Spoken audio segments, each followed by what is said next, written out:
अस्सलाम वालेकुम नाज़रीन, आमना कलेक्शन में आप सब दोस्तों को वेलकम करती हूँ।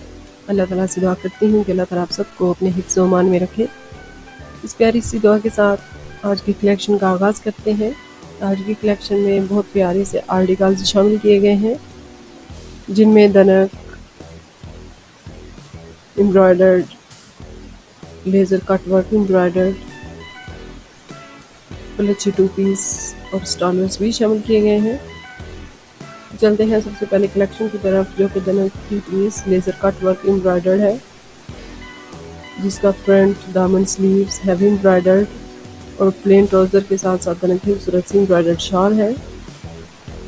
इसके बाद दनक 3 पीस में कुछ ऐसे ड्रेसेस शामिल किए गए हैं जो कि प्रिंटिंग में होने के साथ साथ हल्की एम्ब्रॉयडरी भी है।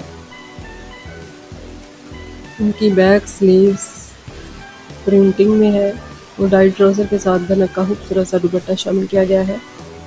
इसके अलावा दनक 3 पीस में एक ऐसा आर्टिकल भी रखा गया है जिसका फ्रंट फुली एम्ब्रॉयडर्ड, दामन, स्लीव्स हैवी एम्ब्रॉयडर्ड है, प्रिंट के साथ प्रिंटेड कटराई की खूबसूरत सी वूल शाल। इसके अलावा बच्चियों के लिए 2 पीस फैब्रिक भी शामिल किया गया है, जिनको आप अपनी